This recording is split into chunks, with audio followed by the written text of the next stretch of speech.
Shalom, bienvenue dans cette vidéo clé fondamentale dans laquelle je vous propose d'analyser ensemble, selon la Torah, la Bible, selon les Chachamim, les sages d'Israël, pourquoi on peut parler donc d'obscurité, de ténèbres de la fin des temps. Vous savez, les prophéties bibliques nous parlent évidemment de situations mondiales extrêmement compliquées, de catastrophes à un niveau donc global, au niveau planétaire, et on va essayer de voir pourquoi et surtout quelle est la source de cette obscurité, de ce qu'on peut appeler les ténèbres de la fin des temps, les crises finales, toutes sortes de terminologies existent. Je vous propose donc d'essayer de voir cela et de comprendre pourquoi c'est si important, d'inviter tant qu'on peut, à commencer par soi-même, et d'inviter ses semblables à se tourner vers Dieu, à se repentir. Au bout d'un moment, on se rend compte que à droite et à gauche, dans différents domaines de notre vie,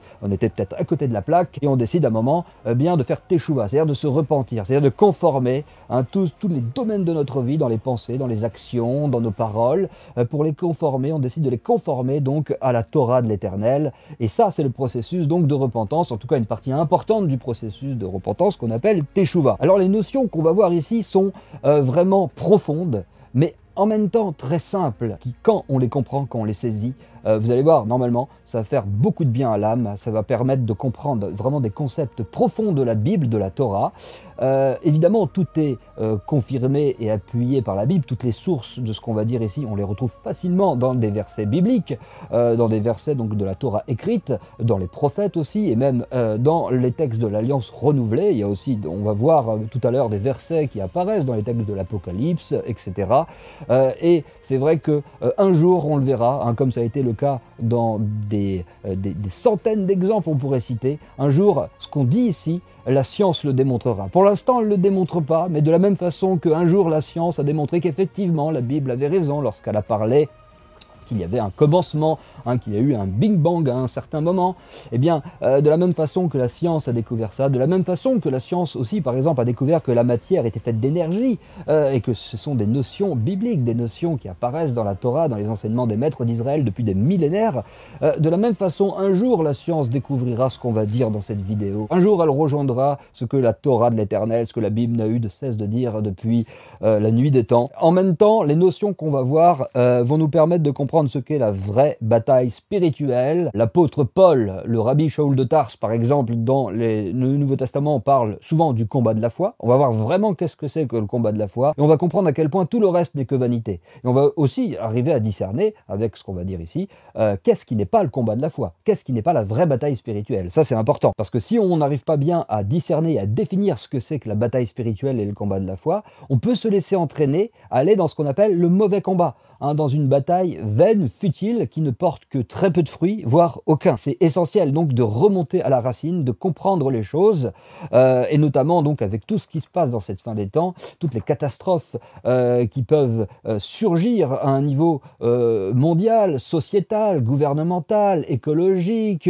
ou donc sanitaire, comme on l'a vécu en 2020, 2021 notamment, et à toutes sortes d'autres niveaux, quel que soit le niveau, quelle que soit la crise, quelle que soit l'épreuve mondiale, et même, ce qui est formidable avec ce type d'enseignement, c'est que c'est valable aussi au niveau individuel, on va pouvoir réussir à faire le travail à la source.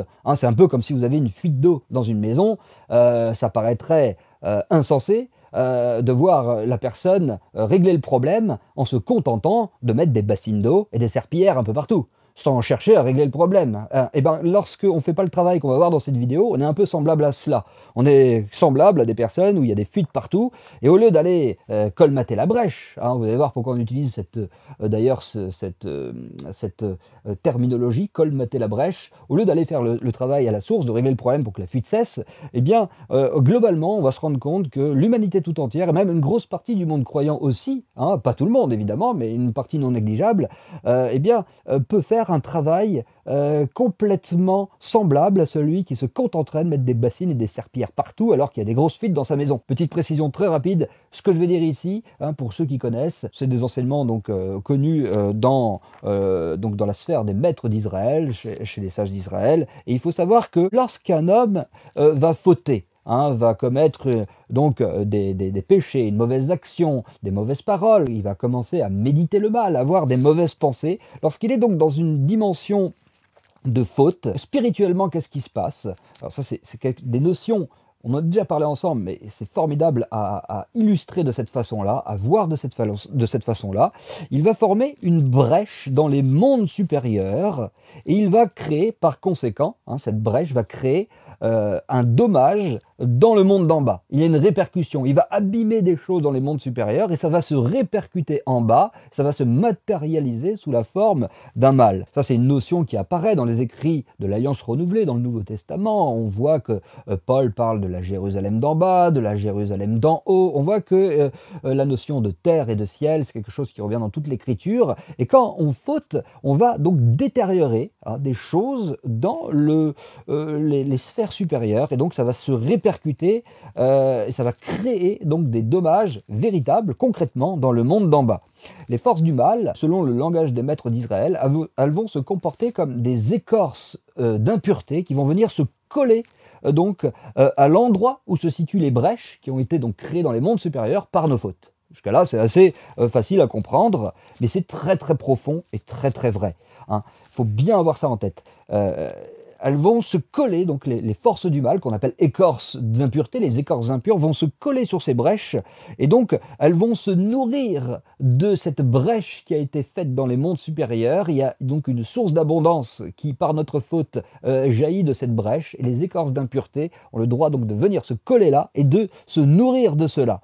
Et c'est cela qui fait écran, plus il y a donc de fautes, plus on comprend qu'il va y avoir de brèches dans les sphères supérieures et d'écorces d'impureté qui vont se coller et qui vont être comme des bouchons finalement, qui vont diminuer le flux d'émanation vers notre monde ici-bas. Elles vont se comporter, toutes ces écorces se comportent comme des écrans qui vont donc diminuer le flux d'émanation et de bénédiction et d'abondance divine qui doit se déverser dans le monde quand tout va bien. Et bien ça va être bloqué, bouché on peut dire, et donc il va y avoir de plus en plus d'écrans. Et qu'est-ce que ça va créer? Et bien ça va se matérialiser ici-bas par une obscurité. Les forces du mal vont se saisir de cette abondance des mondes supérieurs, donc via les écorces qui se mettent sur les brèches, et ça se matérialise donc par des ténèbres que l'on va nommer bibliquement. Comment? Eh bien ces ténèbres, bibliquement, on les nomme la civilisation égyptienne. Et effectivement, on en arrive dans notre paracha Shemot, la paracha donc de Exode 1 à Exode 6:1, paracha Shemot. C'est connu qu'après la mort des patriarches, notamment donc de Yaakov, de Yosef, de tous ses frères et de toute cette génération-là, vous allez en Exode 1:6, on voit que donc toute la génération Yosef, ses frères, tout le monde donc a quitté ce monde. Et on voit que les Bnei Israël, donc les enfants d'Israël, ont commencé à se multiplier, à croître, et ont rempli le pays d'Égypte. Ils se sont multipliés. Et à ce moment-là, donc, il y a beaucoup de commentaires, et pas que des commentaires, puisque même dans les prophètes, ça apparaît plusieurs fois. On voit que les enfants d'Israël ont commencé à fauter de plus en plus, ont commencé à s'assimiler à la culture égyptienne, ont commencé donc à se mélanger, ont commencé à abandonner pas mal de choses et ils sont de plus en plus enfoncés dans l'impureté, dans l'idolâtrie et dans toutes sortes de fautes qui ont contribué considérablement donc à faire venir cet esclavage sur donc la civilisation égyptienne et donc notamment donc sur eux. Une emprise des forces du mal, des ténèbres qui sont arrivées selon l'explication qu'on a vue juste auparavant. Et on est dans la Bible, on est dans la Torah, donc effectivement, tout ce qu'on voit, c'est valable pour chaque génération. Et ce qu'on est en train de dire ici, c'est précieux pour nous aider à comprendre qu'est-ce qui se passe dans la fin des temps. Pourquoi toute cette obscurité, ce chaos? À cause des fautes, il y a un esclavagisme. Et ça correspond au texte de l'Apocalypse qui nous parle de cette fameuse bête mondiale, le système de la bête, la 4e bête de Daniel, et donc cette bête aussi qu'on retrouve dans l'Apocalypse. C'est un esclavagisme mondial qui se crée, qui se fait, qui se met en place. Et c'est le code biblique pour parler de cette mondialisation, eh bien c'est la civilisation égyptienne, ou Babylone, on verra, ou Rome, toutes sortes de termes et de façons de parler qui renvoient à la même chose, qui renvoient à un esclavagisme mondial, à un renforcement des forces négatives dans le monde à cause des fautes, hein, qui donc ont créé une quantité phénoménale de brèches dans les sphères supérieures, avec beaucoup d'écorces d'impuretés qui sont venues se nourrir. C'est vraiment une image intéressante qui nous aide à comprendre, à bien imager. Elles viennent, elles se collent, elles vampirisent quelque part cette énergie, cette source d'abondance, cette émanation de flux divin. Elles vont se nourrir de cela, et plus il y en a, plus ça crée de l'obscurité qui se répercute et se matérialise ici-bas par de l'esclavagisme, par toutes sortes de problèmes au niveau des sociétés, au niveau ça peut être même climatique, ça peut être quelle que soit l'épreuve, quel que soit le problème qu'on va rencontrer ici-bas, ça provient de toutes ces écorces qui sont en vérité dues à nos fautes uniquement. Ça c'est très important. Et cet enseignement qu'on voit ici, donc qui est une explication profonde des maîtres d'Israël, s'accorde avec Ésaïe 5,30 où là-bas il est dit « En regardant la terre, on ne verra que ténèbres. » Et notez bien ce qui est dit. Au ciel, l'obscurité régnera. Tout ce qu'on a dit jusqu'ici nous aide à comprendre avec plus de profondeur ce verset. Qu'est-ce que ça veut dire qu'au ciel, l'obscurité régnera? Eh bien, c'est ça. C'est les fautes de l'humanité qui ne veulent pas donc de Dieu, qui beaucoup ne veulent pas se repentir, beaucoup sont axés, malheureusement pris dans cette tempête complètement de consumérisme et de matérialisme. C'est véritablement une énorme séduction qui égare les gens dans toutes sortes de futilités, de vanité, dans une course effrénée au plaisir matériel, des choses qui sont complètement futiles et qui demain vont disparaître totalement, qui ne sont d'aucune utilité pour l'éternité. On va tous passer un jour par la case mort, et c'est là que ça va commencer après. Ici, on est dans un test, dans une épreuve pour savoir qu'est-ce qu'on va faire comme choix. Il y a cette notion de libre arbitre, encore toutes sortes de notions compliquées qu'on pourrait développer ensemble plus tard, mais en tout cas, ici, il y a le libre arbitre qui est là, on fait un choix, et il y a la vie éternelle ou il y a la mort éternelle et l'enfer éternel. La Bible parle beaucoup de géhenne, d'enfer éternel. Ces choses-là, ce sont des choses qui existent et qui sont choquantes pour beaucoup, mais là encore il faudra en discuter. Mais tout comme la félicité éternelle, le paradis, ce qu'on nomme Gan Eden, Jardin d'Éden, monde futur, Olam Haba, toutes ces terminologies-là nous parlent donc de eh bien, ce merveilleux monde à venir pour tous ceux qui mènent le bon combat de la foi, justement, et qui travaillent eh bien, à ne pas obscurcir ce monde, mais au contraire à l'éclairer. Et c'est ce qu'on va voir. Qu'est-ce que ça veut dire l'éclairer? On commence à comprendre maintenant. Et en tout cas, eh bien, vous voyez qu'avec cet enseignement, on comprend pourquoi il est dit dans ce texte prophétique, encore une fois, en Ésaïe, qui nous parle aussi d'une certaine façon bien, de la fin des temps, pourquoi il est dit qu'au ciel, l'obscurité régnera et qu'en regardant la terre, on ne verra que ténèbres, avec des alternatives d'angoisse et d'espérance.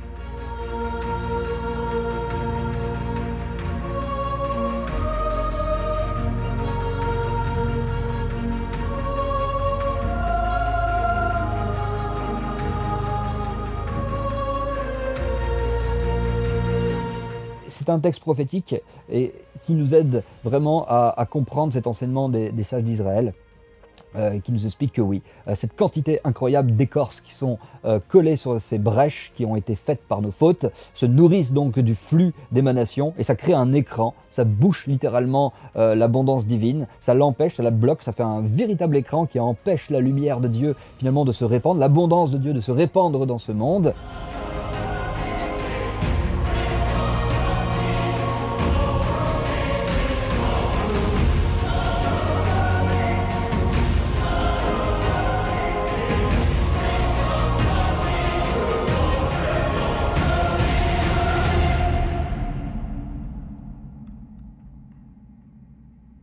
Et ça crée de l'obscurité et toutes sortes de problèmes. Et les forces du mal, eh bien, elles se renforcent et elles ont donc la possibilité d'agir et de créer bien des tracas, bien des tourments, bien des souffrances à l'humanité. Et ça, ce sont des principes, des mécanismes spirituels qu'il faut vraiment avoir en tête et qu'on retrouve aussi. Hein, ce n'est pas que dans les prophètes, ce n'est pas que dans l'enseignement des maîtres d'Israël. Ça se retrouve clairement en Apocalypse 18, par exemple. Là-bas, il est dit que eh bien, à la fin des temps, il y aura ce qu'on appelle Babylone la Grande. Et donc, il est dit clairement que Babylone la Grande, qui fait référence, ça aussi c'est important de le dire, à ce système mondial perverti, hein, selon plusieurs théologiens. Babylone la Grande, c'est très connu, c'est le système mondial perverti de la fin des temps. Certains maîtres d'Israël aussi expliquent que Babylone, c'est un terme biblique qui est aussi un code pour nous parler de Rome aussi. Et on sait, on l'a vu dans d'autres études, quand on parle de Rome, ça fait référence finalement à tout ce qui est de l'ordre de l'Occident. Et aujourd'hui, quand on parle de Rome, c'est aussi d'une certaine façon synonyme à cette Égypte mondiale qui est sous nos yeux. Ce sont des notions qu'il faut avoir en tête pour bien comprendre certains enseignements des maîtres d'Israël et aussi donc ce qu'on peut lire dans les Écritures. Et Rome, donc, ça fait référence à la puissance occidentale, pour schématiser. Il y a beaucoup d'éléments de preuve qui permettent de comprendre pourquoi on peut parler ainsi. On ne va pas développer ça ici, ce serait trop long, mais il y a beaucoup d'éléments qui nous aident à comprendre que c'est complètement juste de parler comme ça. C'est un code, on peut dire, qui nous parle donc de l'Occident, et on sait que l'Occident, son influence s'est répandue maintenant dans le monde entier. Et donc ça fait vraiment référence effectivement à la Babylone aussi, Babylone la Grande, ce système mondial perverti de la fin des temps qui est donc décrit dans l'Apocalypse de manière assez précise. On voit donc toutes les caractéristiques donc de cette bête mondiale, de ce système mondial qui apparaît donc aussi dans le prophète Daniel, donc des textes, tout ça intéressant à étudier pour comprendre ce qui se passe. Donc c'est une habitation de démons. Vous voyez comment le texte en Apocalypse 18 parle du monde entier, carrément. C'est qualifié d'une habitation. Le monde entier, à la fin des temps, est une habitation de démons, un repère de tout esprit impur. Alors on peut se dire, mais comment faire alors si on est en plein dans ce bourbier planétaire, qu'est-ce qu'on peut faire? Eh bien si, on a le choix d'adhérer à ce bourbier ou de ne pas adhérer à ce bourbier.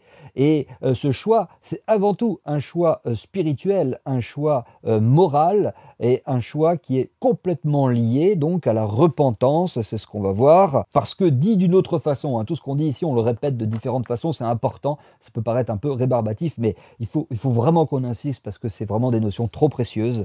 Hein. Ce qui se passe sur Terre, une autre façon de le dire tout à fait intéressante, c'est d'expliquer que tout ce qu'on vit ici-bas, n'est qu'une projection des mondes supérieurs, et donc Pharaon, l'Égypte ou la grande Babylone de la fin des temps ne sont que donc, le reflet matérialisé de ces forces du mal présentes donc dans les mondes supérieurs et que nous avons nourries par nos fautes. Voilà, une explication très simple mais très puissante.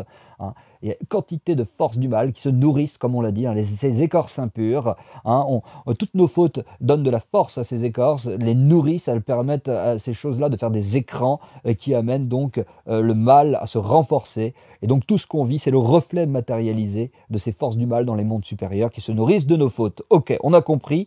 Et de là, on a le secret, une compréhension profonde de ce verset fort connu qui apparaît dans la Torah et qui est encore une fois répété dans l'Alliance renouvelée. « Soyez saints, dit l'Éternel, car je suis saint. » Maintenant, on comprend beaucoup mieux ce verset. L'Éternel, quand il nous parle de la sorte, eh bien, il nous invite. Ce que dit Paul dans l'Épître aux Thessaloniciens, par exemple, où il dira « Ce que Dieu veut, c'est votre sanctification. » Pourquoi? Parce que quand on se sanctifie, eh bien, on va contribuer à casser et à éliminer toutes ces écorces d'impureté pour faire revenir, pour faire rejaillir l'abondance et le flux divin, l'émanation de Dieu sur terre d'une façon beaucoup plus intense et beaucoup plus grande. La lumière de Dieu, l'abondance de Dieu va se propager beaucoup plus si on travaille à la sanctification, c'est-à-dire à conformer tous les domaines de notre vie à la parole de Dieu, au commandement de Dieu.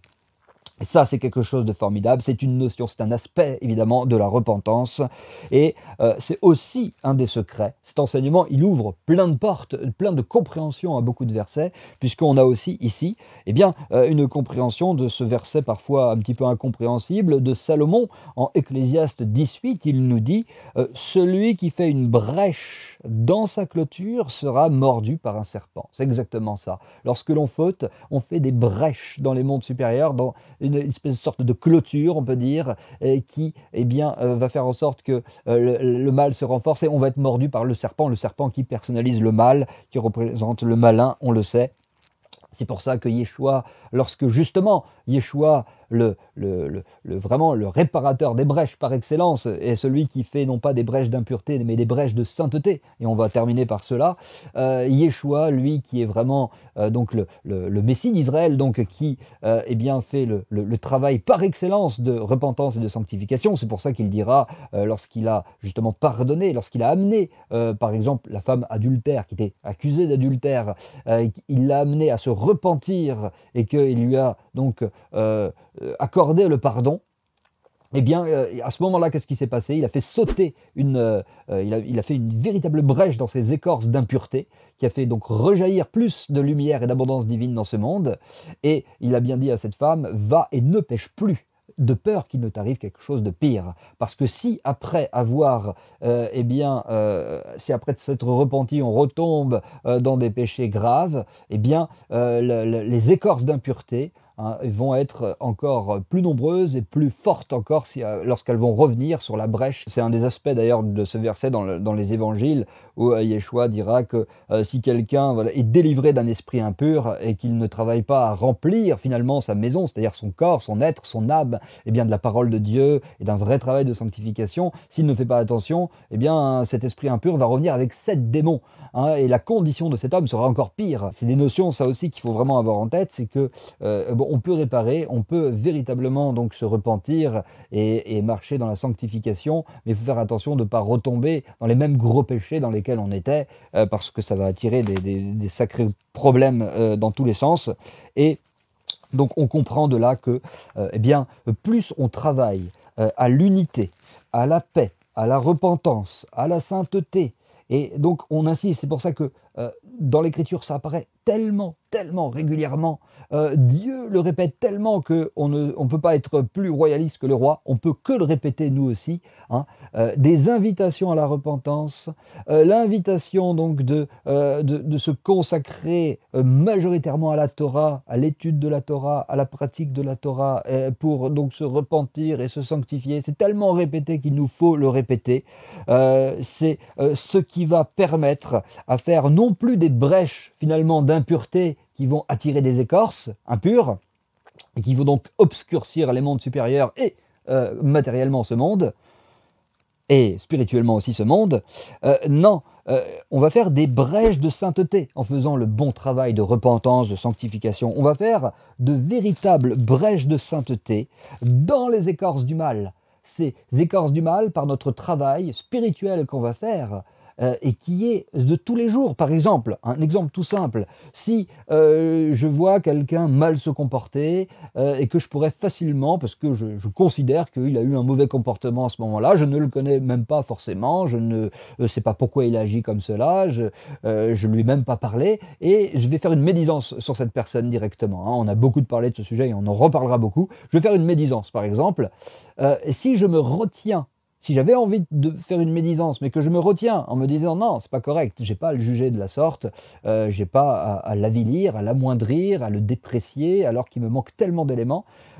Si je fais attention, si je suis le process biblique qui est associé à la bouche, eh bien, à ce moment-là, je suis en train de casser littéralement des écorces d'impureté, et ce qu'on appelle des brèches de sainteté cette fois. Dans les mondes supérieurs, je suis en train de casser ces écorces d'impureté, et à chaque fois qu'on va faire un commandement, à chaque fois qu'on va être dans un travail d'unité, de paix, de respect, d'amour envers notre prochain, qu'on va travailler dans ce sens-là, eh bien, on va être en train massivement de casser des écorces impures qui se nourrissent donc de l'émanation des flux d'abondance qui sont dans les sphères supérieures et qui bloquent et qui obscurcissent ce monde. On va casser tout cela et l'abondance va arriver, la lumière va arriver, et c'est pour ça que les maîtres disent qu'on appelle cela donc des brèches de sainteté dans les écorces du mal quand on fait le travail, ce qui permet donc à nouveau de laisser passer le flux d'émanation, d'abondance, de bénédiction divine se déverser dans notre monde.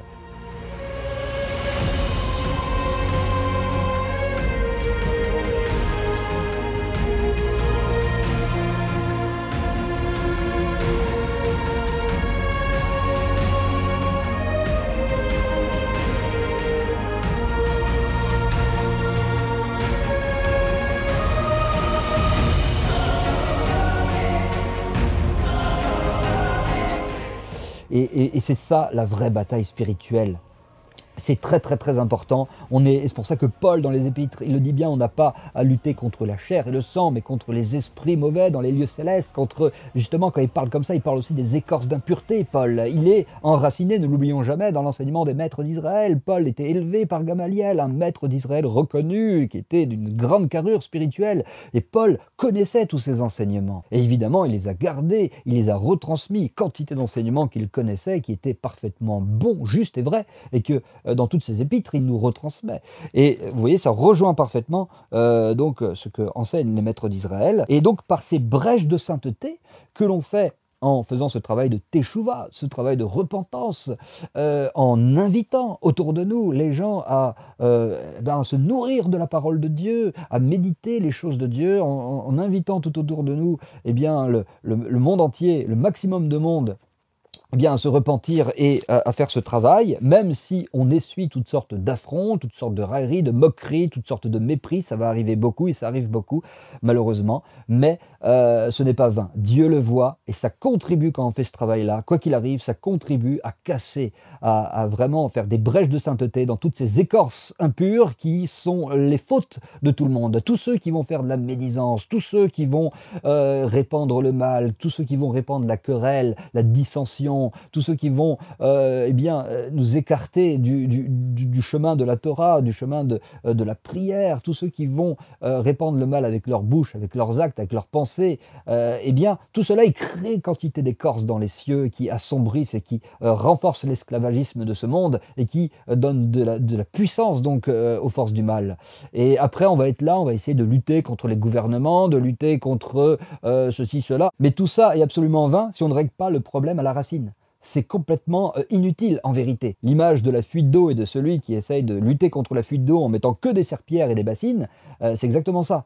Ça semble utile au début, et ça l'est sûrement un petit peu, mais on voit que c'est pas ça du tout qui va régler le problème. Il faut aller à la racine. Et nous, en faisant ce travail de sanctification, en faisant un travail pour conformer sa vie à la parole de Dieu, pour se repentir, pour inviter notre prochain à se repentir, là, on va faire un vrai travail qui va être absolument efficace, puisque ça va casser ces écorces, et ainsi des faisceaux de lumière vont jaillir des mondes supérieurs et vont repousser l'obscurité de ce monde. Et c'est comme ça que si, dans le meilleur des mondes, une quantité, une grande quantité de personnes, des millions et des milliards de personnes faisaient ce travail-là, vous verrez que d'un seul coup, que ce soit les gouvernements, que ce soit l'épidémie, que ce soit même les catastrophes climatiques, d'un seul coup, il y aura un apaisement qu'on expliquera qu'on pourrait expliquer par toutes sortes de causes naturelles, mais ces causes naturelles auront pu se mettre en place parce qu'il y a eu ce travail à la racine. C'est comme celui qui va boucher donc les tuyaux physiquement dans une fuite. On va dire, naturellement, ça y est, il n'y a plus d'eau qui coule, ça commence à sécher, c'est bien, tout se met en place. Oui, parce que ça a été bouché, parce que ça a été le tuyau, la brèche a été colmatée. C'est exactement pareil. Lorsqu'on va faire le vrai travail, d'un seul coup, tout va se mettre en place. Cet aspect de l'eau qui sèche, il n'y a plus d'eau dans notre maison, dans notre appartement. Si on compare ça sur la scène de l'histoire, d'un seul coup, on va avoir les gouvernements qui vont commencer à prendre des bonnes décisions, qui vont satisfaire le peuple, il n'y aura plus de polémiques, plus de querelles, la paix va arriver et il va y avoir toutes sortes de bonnes circonstances à tous les niveaux, de conditions de vie qui vont être agréables pour tout le monde parce que ce travail a été fait, que les forces du mal ont diminué, n'ont plus de prise et que toutes ces écorces ayant été brisées, le flux de bénédiction, des faisceaux de lumière vont jaillir donc des mondes supérieurs jusqu'ici et vont repousser donc toute l'obscurité. Et de là, on comprend et on va terminer ce partage de la Torah qui est simple mais profond en même temps et tellement essentiel. On va terminer en voyant pourquoi, tout simplement, encore une trace biblique qui montre à quel point ce qu'on dit ici est enraciné dans la vérité. On sait que le Messie, c'est le fils de Péretz, c'est quelque chose de connu, Péretz, donc, qui est avec Zérar, Péretz et Zérar, qui sont donc les deux fils qu'ont eu Yehuda et Tamar. On a ça dans la Torah, cet épisode-là. Et on sait que le Messie est appelé aussi le fils de Péretz. Et Péretz, en hébreu, ça nous parle de brèche. Comme par hasard, ça nous parle de brèche. Parce qu'effectivement, le fils de Péretz, qu'est-ce qu'il fait? Il va faire des brèches de sainteté, justement dans toutes ces écorces impures. Il va faire quantité de brèches, il va éclater littéralement par toutes les brèches qu'il va faire, et que ceux qui le suivent, c'est ça qui est important, ceux qui le suivent, eh bien, vont faire ce travail avec lui, qui consiste à casser, à faire des brèches dans toutes ces écorces impures qui sont dans les sphères supérieures, par le bon travail de repentance et de sanctification qui va avec. Eh bien, on va véritablement travailler avec le fils de Péretz, hein, avec donc eh bien, le Messie, qui est appelé aussi fils de Péretz, parce que justement il fait des brèches. Et Péretz, donc ça veut dire brèche en hébreu. Et c'est pour ça on comprend qu'en Égypte, quand il y avait cet esclavagisme qui était là, qui se renforçait, avec toutes sortes de complots qui se mettaient en place, eh bien comment ils s'en sont sortis, les enfants d'Israël? Ils s'en sont sortis non pas en commençant eh bien, à tergiverser pendant des années sur les complots égyptiens qui étaient... il y avait de la sorcellerie, il y avait des complots, le texte de la Torah nous le montre, les commentaires des sages nous le montrent, il y avait toutes sortes de choses terribles. Non, au bout d'un moment, ils ont crié. Et quand ils ont crié, Moïse, qui est un type du Messie, est arrivé. Ils ont crié, c'est-à-dire ils ont prié. Ils ont été dans la prière. Ils étaient dans une impureté terrible. Et on est un peu dans cette situation à la fin des temps. Il y a une impureté terrible à cause de nos fautes qui est sur cette terre. Et le travail principal que nous enseignent donc tous les maîtres d'Israël, c'est de mettre le paquet dans la prière, dans la repentance, donc dans l'étude de la Torah, dans la pratique de la Torah, dans la prière. C'est là qu'on doit mettre le paquet, et ainsi Moïse arrive, et c'est comme ça qu'il y a la délivrance qui, eh bien, enfin apparaît. Et c'est enfin donc la lumière de Moïse, c'est celui qui fait des brèches justement dans les écorces impures, et ainsi, eh bien, la puissance du mal, l'emprise du mal diminue, et c'est comme ça que, eh bien, Israël est délivré et sortira d'Égypte par la suite. Mais notez bien une chose, c'est que seulement, selon les commentaires, seulement 1/5 sont sortis d'Égypte. Ça veut dire qu'il y en a quand même 4/5, vous vous rendez compte, 80% qui sont restés en Égypte, soit qui sont restés, soit qui sont morts là-bas pendant notamment la plaie de l'obscurité. Il y a divers commentaires des maîtres d'Israël qui nous l'expliquent. Et il s'agit notamment de tous les impies qui ne se sont pas repentis et qui, parmi le peuple de Dieu, et qui n'ont pas voulu sortir d'Égypte, qui ont voulu rester dans l'esprit de ce monde. Ça rejoint une étude qu'on a fait à la paracha Vaïri, cette formidable étude que je vous invite à voir si vous ne l'avez pas vue encore, si vous ne l'avez pas lue, l'étude qui s'appelle « Déchirer le voile d'illusion de ce monde ». Une étude vraiment très très belle, où là-bas, on explique quelque chose d'essentiel, c'est que lorsqu'on essaye, pour lutter contre le mal, eh bien, d'expliquer ce qui se passe dans le monde par uniquement les causes naturelles ou humaines, on est littéralement en train de participer à voiler la gloire de Dieu, à voiler les messages de Dieu, à voiler la révélation de Dieu, et à laisser le monde entier dans ce qu'on appelle la prison de l'exil. Les maîtres d'Israël parlent comme cela, et donc c'est très important. Quand on met tout notre cœur à expliquer, à vouloir se battre charnellement contre cet empire mondial qui est là, quand on essaie d'expliquer tout ce qui se passe uniquement par les causes naturelles ou humaines, disent les maîtres d'Israël, c'est-à-dire on va dire que c'est la faute à Bill Gates, c'est la faute à Big Pharma, c'est la faute au gouvernement, il y a tel complot, et qu'on n'est que là-dedans, on est en train littéralement de voiler le message de Dieu. Dieu est en train de parler très fort au travers de cette crise. Ces messages, ce n'est pas du tout des messages qui nous invitent à nous focaliser sur l'aspect extérieur des choses, les causes humaines et naturelles. Lorsqu'on fait ce travail-là, à regarder que les causes humaines et naturelles, parce que même le complot le plus fourbe qu'il peut y avoir, ça reste une cause humaine, qui est peut-être vraie, qui est peut-être faux, qui est peut-être eh bien, imprécis, inexact, on ne sait pas exactement, on ne peut pas avoir c'est pour ça qu'on parle de théorie du complot, parce que des complots, c'est des choses qui existent, qui ont toujours existé, mais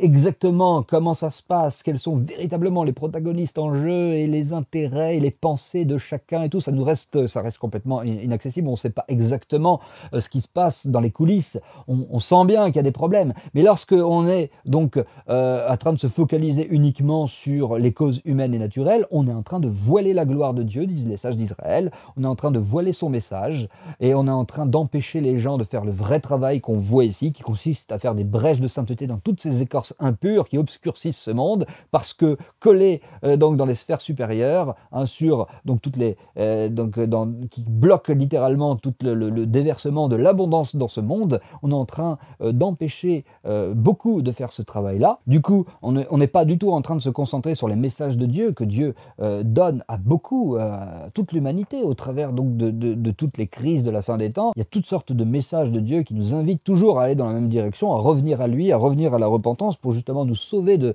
ce bourbier.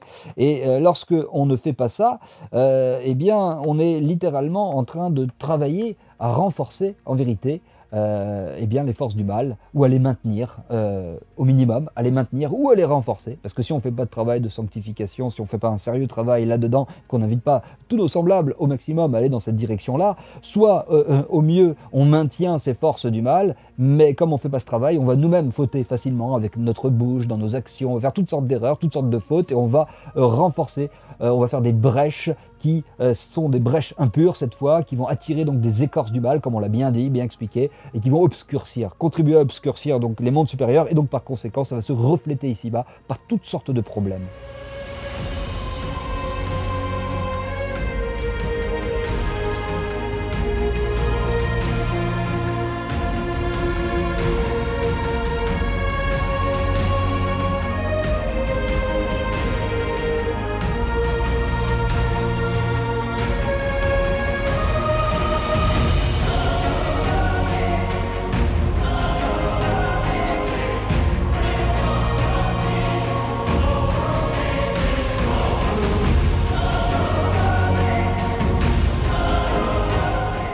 Il y a une chose qu'on entend couramment, quelles que soient les crises d'ailleurs, que l'humanité ou qu'un pays ait à traverser, on peut entendre cette notion de résistance. Nous faisons partie de la résistance et eux, ce sont des collabos. On a vu dans cette crise sanitaire, malheureusement, ce genre d'expression qui a été employée à tire-larigot, un peu n'importe comment. Par exemple, il y en a qui parlaient de résistance au niveau des masques. Nous, on est des résistants parce qu'on ne met pas le masque, et eux, ceux qui mettent les masques, eh ben, ils sont des soumis, des collabos, ce genre de discours absolument honteux qui, j'insiste bien ici, d'un point de vue biblique, est complètement à l'opposé de ce que enseigne l'Écriture. C'est très très très important. Si on regarde, si on se place du côté de l'enseignement des Écritures, la résistance, ce n'est pas ça du tout. La résistance véritable dont parle l'Écriture, c'est ce qu'on dit dans cette étude de Torah, c'est fournir le vrai travail pour justement se sanctifier, pour casser toutes ces écorces d'impureté, faire des brèches de sainteté pour que l'abondance de Dieu vienne ici, résister contre le mal, résister contre toutes les tentations de ce monde, résister contre toutes les tentations charnelles, contre toutes les convoitises de ce siècle, résister contre le péché. Ça, oui, ça c'est de la résistance. Et ça, c'est la vraie résistance dont on devrait parler en tant que croyant. Et qu'on devrait faire connaître à tout le monde, croyant ou pas croyant d'ailleurs, pour ceux qui veulent entendre du moins, parce que tout le monde n'est pas prêt à entendre ce genre de discours, c'est sûr, mais en tout cas pour ceux qui sont ouverts et qui veulent entendre, c'est ça la vraie résistance. Le vrai travail qui lui coûte cher, on le sait, c'est de résister contre la chair, comme dit l'Évangile, veiller et prier en tout temps, parce que finalement, la chair est faible, l'esprit est bien disposé, mais la chair est faible. C'est-à-dire que les convoitises de ce monde, les tentations de ce monde, toutes sortes de séductions de ce monde pour nous détourner, et nous faire donc trébucher du chemin de la Torah et de la prière, du chemin de la sanctification et de la repentance, qui est un travail quotidien, qui apporte énormément de bienfaits, de paix, de bons fruits, mais qui coûte. C'est dur, c'est pas facile. Prenez le jeûne par exemple. Jeûner, et ben typiquement là on est dans un combat, dans une résistance contre la chair. Quand on jeûne plusieurs jours et qu'on fait un jeûne sec par exemple, sur plusieurs jours, on rentre dans une résistance beaucoup plus proche de la vraie résistance selon la Torah. Là on est en train de faire un travail de soumission, comme disent certains maîtres d'Israël. Celui qui va jeûner, il est en train de soumettre l'effronterie du corps. C'est une notion très intéressante et vraie. Le corps, il est effronté. La chair, elle est effrontée. Elle veut nous faire aller dans toutes sortes de convoitises, toutes sortes de péchés, toutes sortes d'attitudes contraires à la parole de Dieu. Et quand on jeûne, par exemple, on va soumettre cette effronterie du corps. C'est pour ça que quand on fait un vrai jeûne, au bout d'un moment, il y a une véritable diminution de toutes les passions charnelles parce qu'on a soumis l'effronterie du corps à ce moment-là. Ça, c'est un combat. Là, on fait partie de la résistance. Et là, on est en train donc de faire du nettoyage dans les sphères supérieures et on fait partie de la vraie résistance qui contribue à faire venir une grande lumière dans ce monde et à affaiblir les forces du mal en faisant des percées de sainteté, dans des brèches de sainteté, dans les écorces impures qui s'accumulent dans les sphères supérieures à cause de nos fautes. Très important, et c'était très important à faire, je pense, cette parenthèse ici sur cette notion de résistance. Il y a la résistance charnelle, mais il y a surtout la vraie résistance qui coûte et qui, elle, nécessite un vrai travail, c'est la résistance spirituelle, qui en plus nécessite de faire un vrai travail, donc de veille, un travail d'être vigilant, d'être attentif, parce que l'ennemi est fourbe, le Satan, il est très malin, comme on dit, il est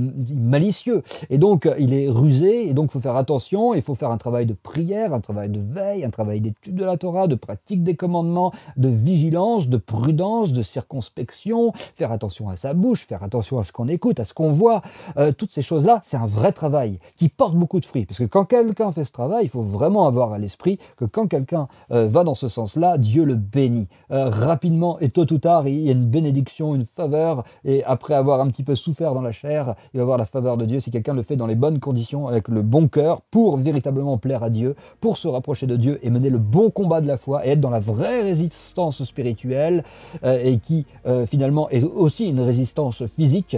Hein, tout est inclus dedans dans cette résistance-là qui est la vraie.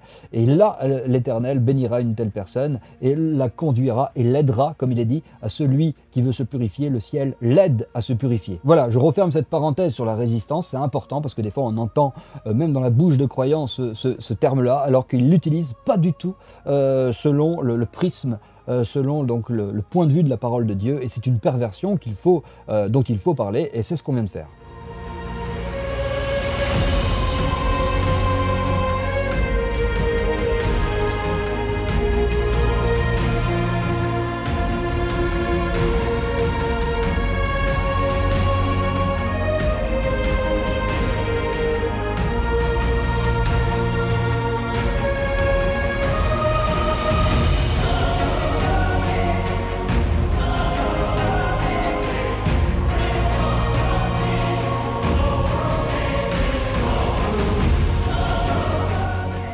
C'est ça le vrai combat de la foi, mes amis. C'est là que ça se passe selon la Bible, selon la Torah, selon l'Alliance renouvelée, selon les maîtres d'Israël. Tout le monde concorde, tout le monde est d'accord pour dire que c'est là le vrai travail. Et c'est fou d'aller dans une autre direction. Comme on le dit régulièrement, il est bon de s'informer, bien entendu, de s'informer, non pas pour rester bloqué dans les causes naturelles et humaines, mais pour comprendre le message de Dieu qu'il y a derrière tout ça, afin de faire le travail. Au travers de chaque événement, chaque situation, chaque crise, il y a toujours un message divin qui nous aide à regarder là où on peut encore se repentir, on peut faire un travail, on peut s'améliorer, on peut travailler à la paix, au respect, à l'amour, au shalom, à toutes ces choses qui sont bonnes, à la sainteté. C'est ça le combat véritable de la foi. Et on se rappelle qu'il y a aussi, selon certains autres commentaires des sages d'Israël, on se rappelle qu'à l'époque de l'Égypte, il y avait aussi des personnes, malgré toutes les plaies d'Égypte qui sont donc venues, les 10 plaies d'Égypte, il y avait encore toutes sortes, même parmi les croyants apparemment, de personnes qui voulaient expliquer cela de manière naturelle ou de manière humaine. C'est la nature qui est telle conjonction, tel ce phénomène climatique naturel qui fait que ça s'est produit. Et vous voyez, aujourd'hui on va retrouver la même chose. On va voir quantité de personnes, des croyants, des non-croyants on peut comprendre, mais des croyants aussi qui vont essayer de tout nous expliquer ce qui se passe en nous faisant nous concentrer sur les causes naturelles et humaines. On va être véritablement en train de concentrer tout notre cœur et notre attention sur le bâton qui frappe. Et c'est une grosse erreur. Parce qu'en vérité, le travail de sanctification dont on parle ici, c'est lui qui va faire en sorte que ce bâton, il va arrêter de frapper et que le mal va disparaître, comme on l'a bien expliqué, on ne va pas répéter. C'est toujours le même principe, les influences sataniques de ce monde, la chair, ce qui est terrestre, charnel, diabolique, comme dirait Jacob dans ses épîtres, toutes ces choses-là vont amener l'homme le but, c'est d'amener l'homme à trébucher du chemin de la Torah et de la prière. Quand il a trébuché de ce chemin-là, il est entre ses mains, et puis ensuite il est dans une autre direction qui consiste, peu importe ce qu'il fait, qui consiste à ne plus mener le bon combat de la foi, mais à maintenir ou au contraire à renforcer donc toutes ces écorces d'impureté qui sont dans les sphères supérieures et qui amènent tant de mal ici-bas. Mais quand on fait le travail, nous montre la paracha, hein, quand on voit cette notion de prière du peuple, ils ont crié, on voit que le fardeau des briques a doublé, hein, c'était dur, il y a beaucoup d'enseignements par rapport à tout ça. Ils ont crié, mais Moïse est arrivé, il y a eu des complications comme un enfantement où il y a des douleurs encore plus intenses avant que l'enfant sort. Ben, de la même façon, il y a eu encore plus de complications, mais ils ont crié, ils ont persévéré, et Moïse est arrivé, Moïse a fait le travail, ils étaient restés fidèles dans la foi en Moïse, donc une dimension de foi, de prière, et Moïse qui représente la Torah, dimension de Torah, et ils sont sortis, ils ont été délivrés. Et c'est ce que j'espère pour nous tous. Voilà mes amis, fin de cette vidéo, de ce partage de Torah que je pensais vraiment important parce que on voit de manière un petit peu plus imagée, un petit peu plus profonde tout ce qui se passe donc dans les sphères supérieures et qui nous permet de comprendre pourquoi le monde il est comme il est à la fin des temps puisque le péché abonde sur la planète Terre et c'est pour ça qu'il y a l'obscurité comme on a dit hein, dans ce passage donc du prophète Ésaïe 5,30 hein, au ciel l'obscurité régnera et donc ici-bas aussi. Hein, puisque ici-bas, ce n'est que le reflet matériel de réalité spirituelle dans les cieux. Et quand on fait beaucoup de péchés, quand on ne fait pas attention, on ne se sanctifie pas, on contribue donc à faire en sorte que l'obscurité règne dans le ciel à cause de toutes ces écorces qui bloquent l'émanation de Dieu, l'abondance de Dieu. Et donc, on se retrouve avec toutes sortes de situations compliquées. Donc, il ne faut pas regarder les choses d'un point de vue terrestre, charnel. Il faut vraiment qu'on aille au-delà. C'est beaucoup plus intéressant et gratifiant d'ailleurs. Et c'est là le vrai travail, le bon combat dont parle Paul, la bataille spirituelle. Elle est là. Voilà mes amis, j'espère que ça vous a apporté, que ça vous motivera à faire le bon travail. En tout cas, moi, ça m'a beaucoup motivé quand j'ai vu cet enseignement, quand je l'ai réfléchi dessus, quand j'ai médité. Je me suis dit, c'était bien d'en faire une vidéo. J'espère que ça aidera quelques personnes à faire ce bon travail, afin que eh bien, on puisse être le plus de monde possible à eh bien, ce qu'on appelle adoucir les jugements, à adoucir la rigueur, à adoucir toutes les épreuves et les catastrophes de la fin des temps. C'est en faisant ce travail-là qu'on va vraiment être utile à tous nos semblables, quand on parle d'aimer notre prochain, de véritablement faire du bien à notre entourage et au monde entier, à l'humanité. La Torah nous trace très clairement le chemin à suivre. Que l'Éternel vous bénisse avec beaucoup de joie, que je vous retrouve prochainement pour un autre partage de Torah. On méditera ensemble les Écritures, que Hachem vous garde. Au nom de Yeshua, à bientôt.